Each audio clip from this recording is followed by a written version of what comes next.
Assalamualaikum warahmatullahi wabarakatuh. Jumpa lagi bersama saya di KKJN Channel.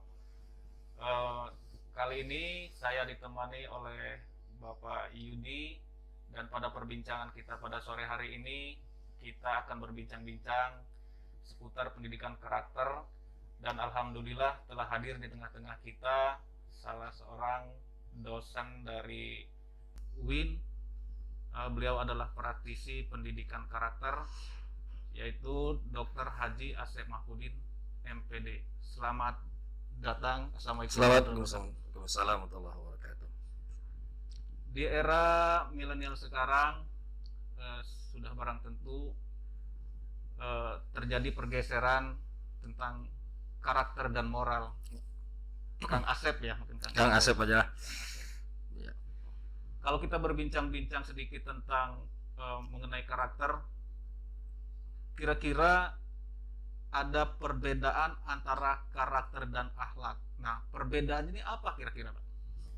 Oke, baik pemirsa ya KKJN Channel yang berbahagia atau di mana saja. Alhamdulillah pada kesempatan ini saya bisa silaturahim nih dengan teman-teman di KKJN Channel pada kajian pendidikan karakter ya. Nah, kalau tadi misalnya ditanya tentang perbedaan antara apa itu karakter atau akhlak ya, ini memang tentu ada perbedaan ya, dan ini sangat prinsipal gitu ya, sangat prinsip.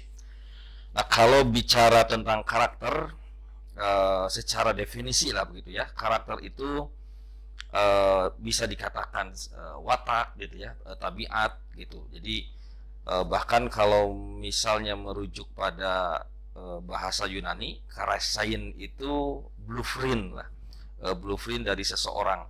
Nah, dan itu sifatnya universal, itu kalau karakter. Nah, sedangkan akhlak itu sifat perilaku ya, yang dia terhubung dengan Allah Subhanahu wa taala kalau dalam Islam begitu, dengan Tuhannya.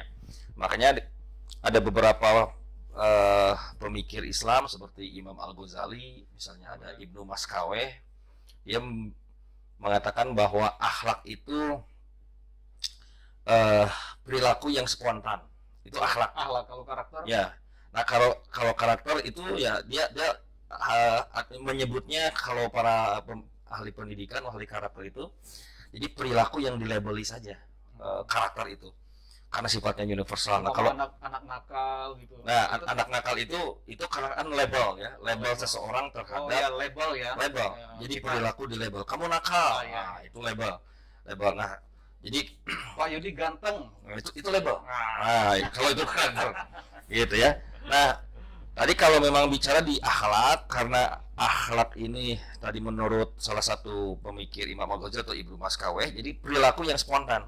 Dan dalam Islam itu misalnya seseorang terlihat sopan, ketika santun bertemu dengan siapapun, itu baik bahasa Sundana berehan gitu. Berehan. Nah, itu masuk apa tuh? Nah, itu dia berakhlak. Nah, misalnya begini, sodako itu sudah menjadi kebiasaan, sudah tidak lagi disuruh. Nah, itulah sodako yang sudah mengkarakter, memberi, kemudian tersenyum dan sebagainya, murah senyum itu bagian dari akhlak, karena dia spontan, tidak mengandung ya kepentingan tertentu lah gitu ya, ketemu misalkan dengan orang yang baik tersenyum, yang tidak baik tidak tersenyum dan sebagainya. Nah, itu terlihat gitu, mau punya uang tidak punya uang, orang yang berakhlak itu akan terlihat karena itu spontan. Misalnya dalam kondisi pandemi ini, orang yang berakhlak itu akan terlihat karena dia spontan akan menyikapi persoalan kondisi ini. Nah, nanti beda dengan karakter itu ya. Karakter, karena kajian karakter itu kan ada beberapa prinsip-prinsip gitu. Nah, ini tentunya berbeda, karena jadi karakter itu sifatnya universal gitu ya, universal.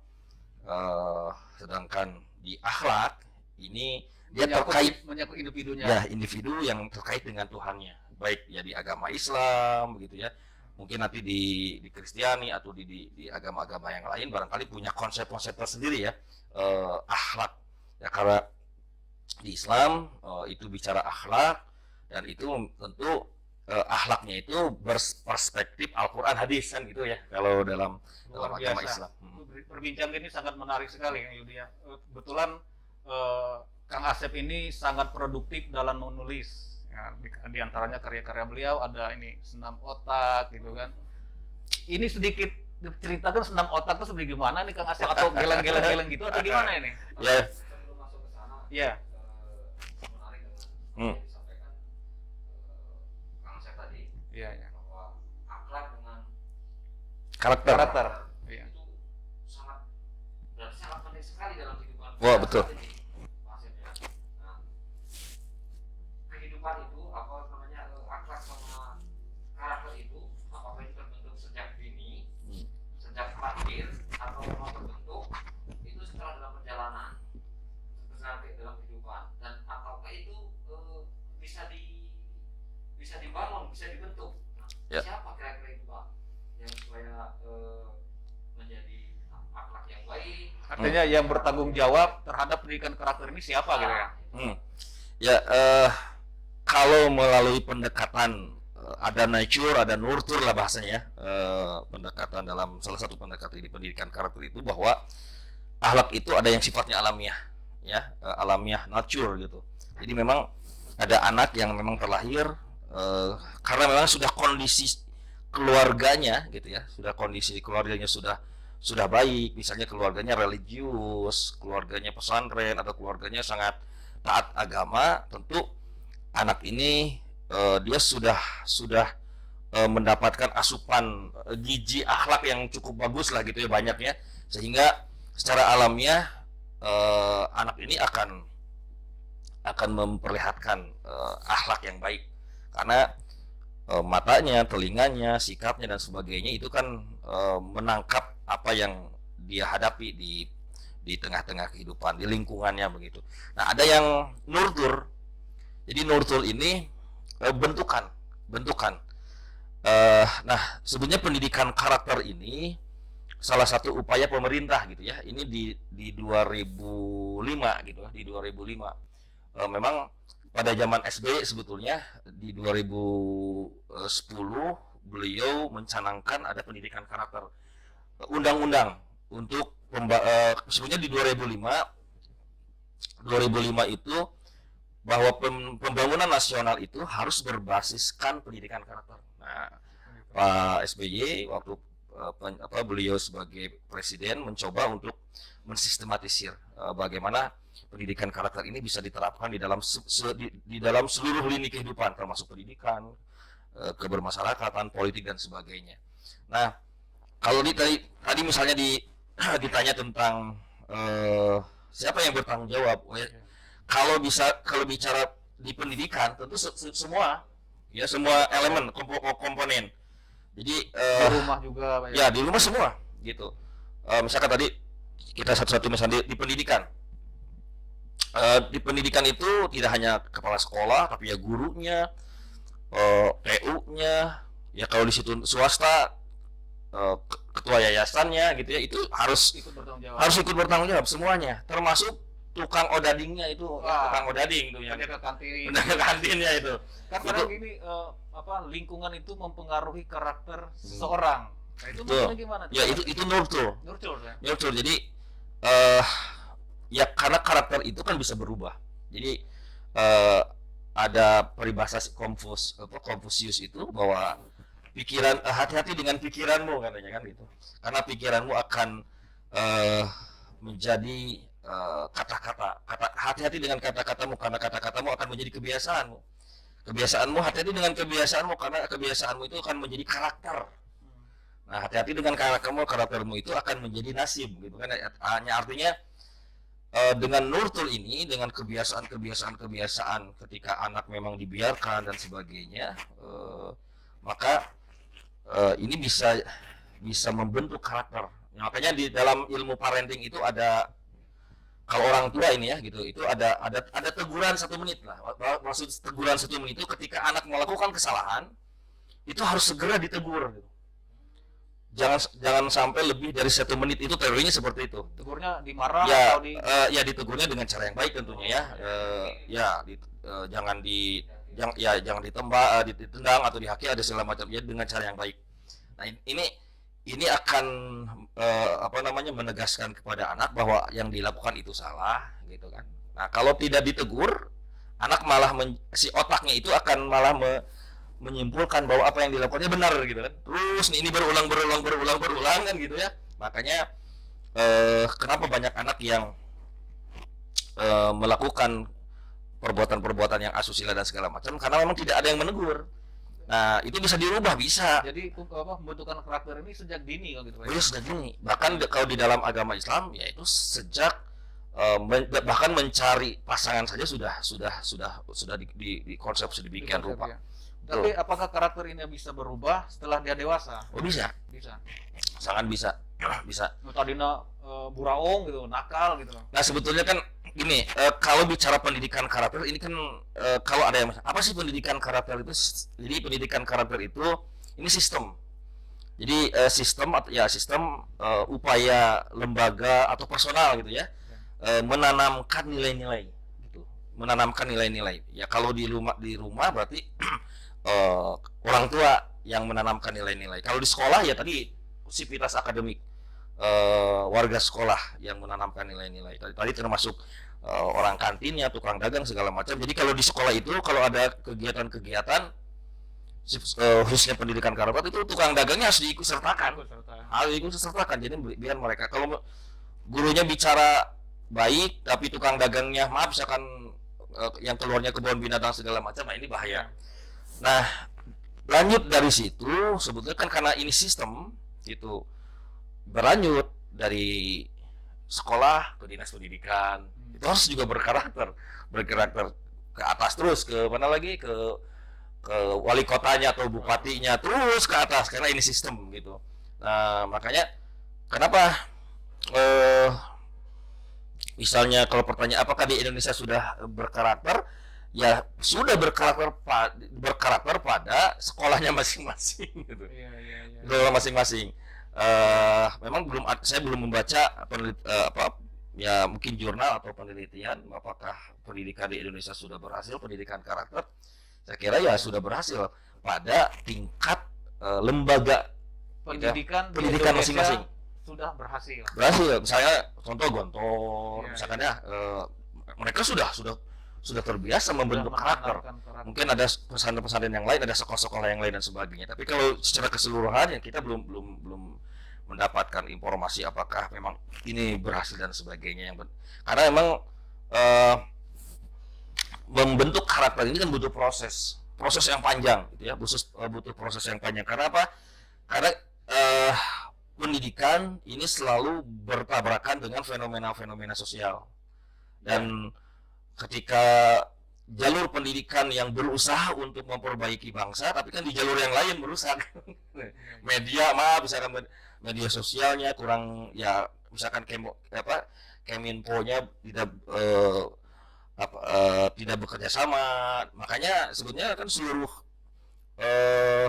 komponen harus bekerja sama. Jadi pendidikan karakter misalkan hanya dinas pendidikan atau Kementerian Agama, tapi yang lain tidak terlibat, nah ini yang menjadi timpang dalam. Harus saling bekerja sama. Harus bekerja sama. Medianya juga. Medianya harus berkarakter. KJN Channel akan selalu bekerja sama menyuarakan tentang pendidikan karakter. Nah, itu begitu. Kalau misalnya karakternya bagus, akhlaknya masih bagus, atau sebaliknya? Kalau perspektif Islam ya, jadi karakter seseorang jadi gini, karakter itu pondasi lah sebenarnya, pondasi. Nah, akhlak ini adalah buah dari pondasi yang dikembangkan oleh seseorang karena dia terpaut gitu, dan karena dia menjalankan perintah Tuhan gitu. Nah, tapi kalau tadi ditanya apakah orang yang berkarakter apakah berakhlak atau sebaliknya, ya sebetulnya kalau jawaban saya ya subjektif sebetulnya ya, sangat subjektif. Jadi kalau orang yang berakhlak pasti berkarakter. Gitu. Beralat pasti berkarakter. Berkarakter. Tapi kalau orang berkarakter belum tentu berakhlak gitu. Karena karakter itu kan dia label dan itu tabiat. Jadi misalkan Baik, pendiam. ya, Ini. misalkan ada seseorang yang baik, Nah, itu kan bagian dari karakter. tapi belum tentu dia berakhlak. Artinya belum tentu dia suka beribadah misalkan gitu kan. Dia terlihatnya supel kepada orang dan sebagainya, belum tentu bahwa itu adalah dia menjalankan perintah Tuhan, kan belum tentu kayak gitu. Jadi akhlak itu karena dia melakukan sesuatu bahwa ini perintah Tuhan, nah itu akhlak. Makanya nanti di dalam pendidikan karakter yang pernah kita perbincangkan beberapa tahun yang lalu, termasuk bagaimana nih di sekolah agar berkarakter. Karena di sekolah misalnya itu kan ada beberapa komponen, karena tadi saya katakan ada sistem penanaman nilai-nilai. Artinya itu pendidikan karakter di sekolah. Gitu. Jadi ada komponen-komponen apa saja sih? Ya termasuk, tapi secara keseluruhan sebetulnya. Komponennya pertama misalnya pengetahuan. Yang kedua kesadaran atau kemauan, dan ketiga tindakan. Nah, siapapun yang mau menanamkan nilai-nilai, tentu si objeknya itu siswa atau anak itu kan harus tahu apa sih baik itu gitu. Apa sih jujur itu gitu. Apa sih disiplin itu, kan tingkat pengetahuan. Nah, itu yang harus dipahami oleh orang tua atau pendidik. Jadi pengetahuan penting. Kamu harus baik, kamu harus jujur, tapi anaknya jujur teh apa ya gitu artinya. Apakah jujur jujur kacang hijau kan gitu ya. Nah, ini kan konsep. Jadi konsep jujur itu harus tahu. Karena bagi anak-anak ya jujur mungkin berbeda perspektif antara orang tua dan. Jadi kan harus saling menopang juga antara pendidikan karakter di sekolah dan pendidikan karakter di rumah. Itu gimana itu Pak caranya Pak? Nah, sebetulnya gini, memang pendidikan pertama yang terbaik itu pendidikan di rumah. Ya, ada peribahasa itu al-ummu madrasatul ula gitu ya, bahwa orang tua atau ibu itu kan madrasah pertama pembentukan karakter. Jadi keluarga ini penting gitu. Keluarga ini penting. Jadi keluarga yang hebat menghasilkan ya masyarakat yang hebat gitu kan. Keluarga, maka orang tua jadi penting. Makanya harus ada sekolah orang tua. Jadi harus ada. Ya mungkin ada di makanya mudah-mudahan nih KKJN channel kita buat sekolah orang tua gitu, channel gitu ya. Maksudnya sekolah diskusi karakter gitu. Jadi bagaimana keluarga membangun karakter. Ada sekolahnya kita. Gitu kan. Kita sekolahnya gitu kan. Nah, itu penting karena tidak semua orang tua kan memahami itu, karena mereka kan kesibukan bekerja, kesibukan di dapur dan segala macam. Disangkanya bahwa pendidikan itu cukup di sekolah. Itu kan berpikirnya gitu. Anak-anaknya diantarkan ke sekolah Ya. Apalagi orang tuanya tahu jemput aja gitu, Ya. bayar aja gitu. Apalagi misalkan orang tua yang sibuk, yang Iya, kerja iya. gitu kan, ya seperti kita dan sebagainya yang sibuk-sibuk kan. Ya untung kalau kita punya pemahaman tentang pendidikan gitu kan, atau kita berpendidikan sedikit-sedikit minimal tahu lah apa yang harus kita lakukan. Nah, ini yang persoalannya adalah orang tua yang tidak tahu, jadi dia alamiah, mendidiknya alamiah. Nah, ini kan yang bahaya. Ini yang bahaya. Akhirnya generasinya ya begitu dan begitu. Misalkan misalkan ini bapaknya tukang cendol gitu. Terus saja kamu harus jadi tukang cendol misalnya ya. Atau bapaknya buraung. Buraung. Oke, disambil aja sambil diminum Betul, sambil siap. santai aja. Silakan. Sambil ya. Diminum aja dulu. Santai. Nah gitu Pak, jadi Ini tadi sebelum acara dimulai kan biasanya tuh bapak kan orang ya, bukan orang kue dan sebagainya, tapi orang Ya, seperti saya katakan tadi bahwa Pak Kang Asep ini sangat produktif sekali dalam Ya. menulis. Nah, dari sini diantaranya ada senam otak ya, otak, ya kan? Nah, Ya. senam otak itu sendiri kan bagi kita ini kan awam, ya kan Asep. Jadi senam otak itu gimana gitu? gini, oke, ini kalau dihubungkan dengan pendidikan karakter sangat ada. Hubungannya ya. Jadi gini, Biar teman-teman KKJN bisa memperagakan nanti? Kebetulan Pak Yudi, Pak Dias, saya di UIN di Fakultas Usuludi itu kan mengajar neuroscience. Neuroscience. Saya salah satu asisten dari Pak Dr. Jalauddin Rahmat almarhum. Saya asistennya gitu kan. Nah, saya mengajar neuroscience, pengantar neuroscience di prodi tasawuf dan psikoterapi. Nah, jadi dalam terapi kepada manusia itu ada pendekatan agama, ada pendekatan sains ceritanya gitu. Nah, kalau brain gym ini itu bagian dari sains. Nah, bahwa manusia itu kan bahwa otak manusia itu pusat kehidupan manusia, otak itu. Jadi behavior, tingkah laku, ya keputusan, ya rasa cinta, semuanya itu ada di sini. Nah, salah satu yang mengembangkan brain gym ya senam otak gitu. Jadi bukan hanya sekedar bahasa senam itu disenamkan, bukan. Jadi ini disenam tiap pagi pakai bukan gitu. Jadi bukan, kan orang lebih banyak yang disenamkan itu tubuhnya, tapi tidak berdampak pada perilaku gitu. Tapi kalau brain gym, otaknya disenamkan, tapi dia berdampak pada perilaku gitu, berdampak pada karakter dan sebagainya. Nah, ini salah satunya Paul Denison dan Gail Denison, itu suami istri. Dia bikin, dia melihat bahwa di otak itu ada 3 dimensi.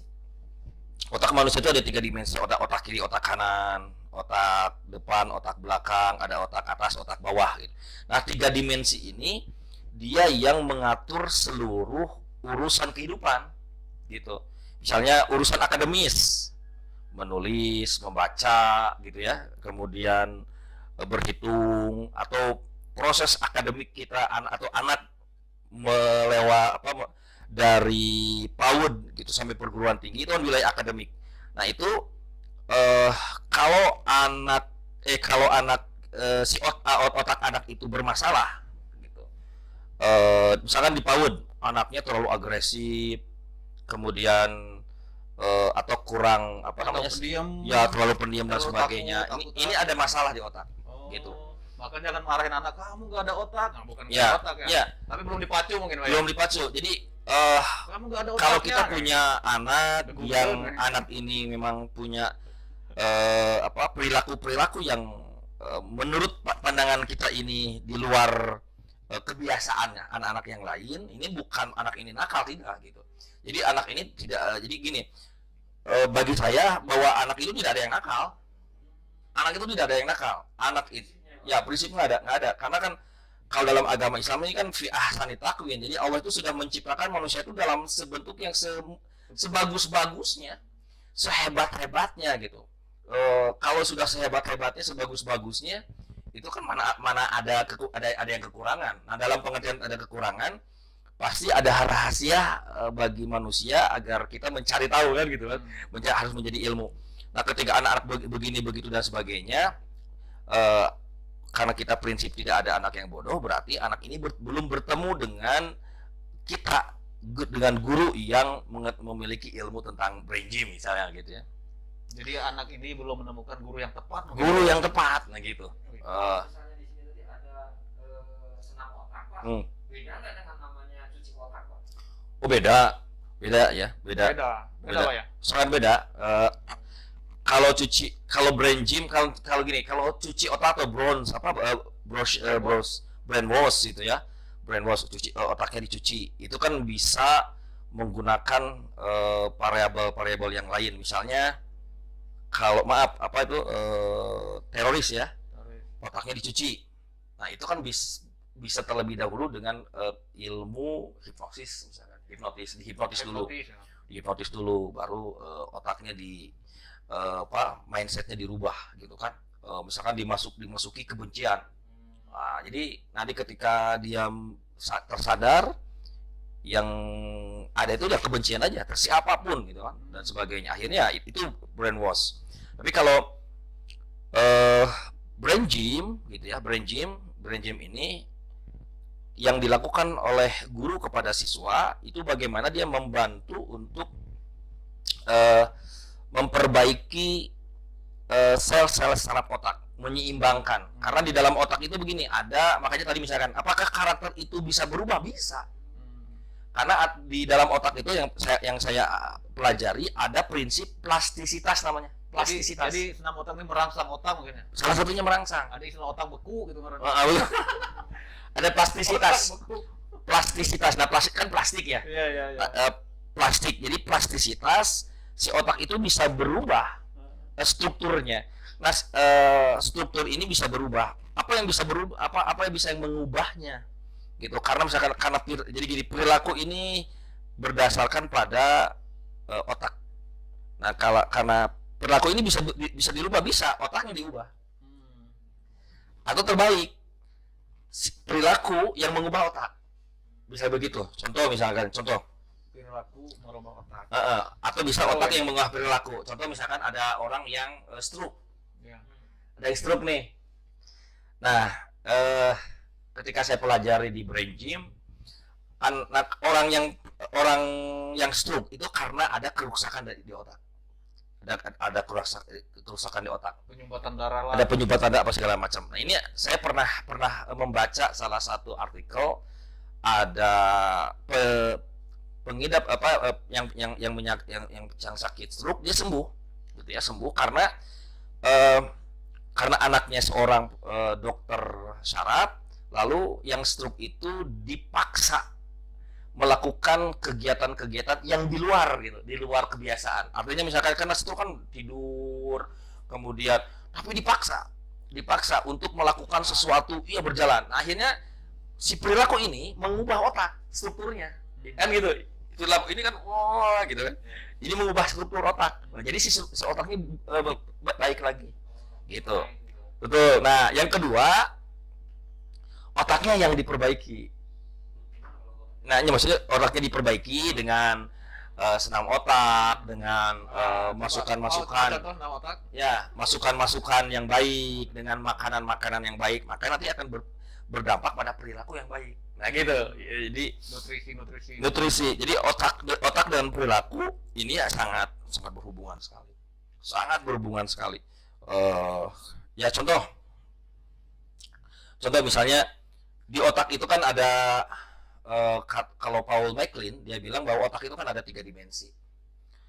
3 dimensi. Ada satu dimensi reptilia gitu. Jadi manusia itu terbentuk pertama kali dalam periode kehidupannya itu pertama yang hidup itu adalah otak reptilnya. Yang otak reptil paling bawah. Otak reptil. Yang kedua adalah otak mamalia. Nah, ketiga otak neokortek. Nah, otak reptil ini fungsinya hadapi atau lari karena reptil. Ular gitu ya. Ular itu kan kadal gitu kan. Itu kan reptil. Kalau nggak ketemu kita dia lari. Nah, itu reptil. Nah, reptil ini berfungsinya sekedar hanya hadapi atau lari, lakukan atau tidak dan sebagainya. Nah, terus ada otak mamalia. Otak mamalia ini ya otak ya sapi, dia otak sudah bicara tentang memori, ingatan, ya kebaikan dan sebagainya. Nah, otak yang ketiga itu ada otak neokortek. Nah, ini otaknya orang yang sempurna, otaknya manusia. Otak neokortek. Jadi berpikir waras, mengambil keputusan gitu. Nah, ngambil keputusan itu dari sini, dari otak neokortek. Nah, makanya kalau seseorang misalnya mengambil keputusan dalam kondisi emosi, nah ini akan sangat berbahaya gitu dalam kondisi emosi. Nanti bagaimana nih caranya, itu ada cara-cara tertentu bagaimana. Makanya kalau orang mau mengambil keputusan ya harus dalam kondisi tenang, emosinya dan sebagainya, sehingga keputusan yang terlontar baik gitu. Nah, ini salah satunya. Nah, itu nanti diperbaiki gitu, dimensi kanan kiri, atas bawah, depan belakang gitu. Jadi kalau selama ini tadi kan ada tingkatan otak. Tingkatannya ada 3 otak ya. Ya 3 otak ya. Berarti kalau otaknya ada yang atur itu berarti namanya. Nah, itu mas istilah aja. Otak yang jahat. Otaknya itu pikiran kotor. Piktor. Nah, kan gini, apa hubungannya pikiran dengan otak? Kalau pikiran itu kan produk hasil aja. Jadi teman-teman harus mendengarkan ini ya. Dan itu dia pikirannya biar fungsi gitu. Ya, pikiran itu produk aja hasil dari otak, gitu kan, dari otak. Nah tadi itu Tapi bisa dirubah itu. ya bisa dirubah, apapun bisa dirubah, Cuci otak tadi. bisa dirubah. Otak kotor. Ini usia udah 40 tahun, 45 tahun nggak bisa dirubah, bisa dirubah, Bisa rubah. bisa diubah. Ya, Karakternya. karakter dengan cara-cara tertentu. Ya, tentunya bisa dengan cara-cara tertentu dan ya mungkin dengan teknologi apa segala macam bisa jadi. Karena gini, ya bagi saya misalkan begitu ya, bagi saya tidak ada yang tidak mungkin dalam dunia ini, di dunia ini gitu kan, selama metode atau pendekatan untuk melakukan perubahan tepat, gitu kan, tepat. Yang salah misalkan kenapa tidak berubah, mungkin salah dan dosisnya tidak Iya. tepat gitu. Pergaulannya juga. Pergaulannya kan, misalkan saya mau merubah ini seseorang nih Victor White, ya ada gaul, mungkin gaulnya karena dengan orang-orang yang seperti itu. Coba gaulnya sama teman-teman KKJN juga kan, mau Wah, kan luar biasa. akan berpikir Menarik gitu, gitu, luar kita biasa. gali lebih dalam. Hmm. Nah, Pak, ini Kang Asep di era milenial sekarang, kira-kira bagaimana pendidikan karakter anak di era milenial? Oke, nah ini sangat penting ya, karena ini